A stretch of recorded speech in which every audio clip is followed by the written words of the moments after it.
రాష్ట్ర వ్యాప్తంగా సిపిఐ శతాబ్ది ఉత్సవాలను ఘనంగా నిర్వహించారు. హైదరాబాద్ ఏఐటియుసి భవన్ నుంచి మగ్దూమ్ భవన్ వరకు సిపిఐ పార్టీ శ్రేణులు ఎర్ర జెండాలతో ర్యాలీ నిర్వహించారు. ఏడాది పాటు శతాబ్ది ఉత్సవాలను నిర్వహిస్తామని, ఖమ్మంలో ముగింపు సభ ఉంటుందని సిపిఐ తెలిపింది. సూర్యాపేట జిల్లా హుజూర్నగర్లో ఆవిర్భావ వేడుకలకు పార్టీ రాష్ట్ర కార్యవర్గ సభ్యురాలు పద్మ ముఖ్య అతిథిగా హాజరయ్యారు. కార్యాలయంలో కేక్ కట్ చేసి సంబరాలు జరుపుకున్నారు. పార్టీని స్థాపించి 100 సంవత్సరాలైన సందర్భంగా ప్రతి గ్రామంలో సిపిఐ ఆవిర్భావ వేడుకలు జరుగుతున్నాయన్నారు. భద్రాద్రి కొత్తగూడెం జిల్లా భద్రాచలంలో నాయకులు, కార్యకర్తలు ద్విచక్ర వాహన ర్యాలీ నిర్వహించి పార్టీ జెండాను ఆవిష్కరించారు. ఖమ్మంలో భారత కమ్యూనిస్టు పార్టీ 100 ఏళ్ల ఆవిర్భావ సభను నిర్వహించారు.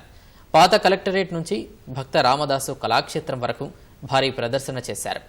దేశంలో పేదవారి కోసం పనిచేసే ఏకైక పార్టీ కమ్యూనిస్టు అని సిపిఐ రాష్ట్ర కార్యదర్శి ఎమ్మెల్యే కూనంనేని సాంబశివరావు అన్నారు. దేశ చరిత్రలో కమ్యూనిజానిది విడదీయలేని పాత్ర అని కొనియాడారు.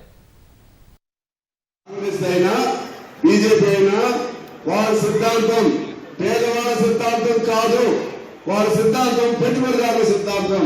మా పార్టీ పుట్టింది పేదవాడి కోసం, మా పార్టీ పుట్టింది కార్మికుడి కోసం. మీరెవరి కోసం పుట్టారు అని అడిగితే వారు చీకుడు చెప్తారు. మేము పుట్టింది సమానత్వంగా కావాలంటే పెట్టుబడిదారులు ఉండాల్సిందే, టాటా బిర్లాలు ఉండాల్సిందే అని చెప్తారు. వాళ్ళు పెట్టుబడిదారి విధానం మేము కోరట్లేదు, మీరు కార్మిక వర్గం కోసమే మా పార్టీ ఉందని చెప్పమని గుండె మీద చేసుకుని కాంగ్రెస్ చెప్పదు, బీఆర్ఎస్ చెప్పదు, బీజేపీ చెప్పదు, టీడీపీ చెప్పదు. ఏ పార్టీ అయినా సరే పేదల కోసం పుట్టామని చెప్పినటువంటి పార్టీ ఒక భారత కమ్యూనిస్ట్ పార్టీ మినహా మరే పార్టీ ఈ దేశంలో లేదు.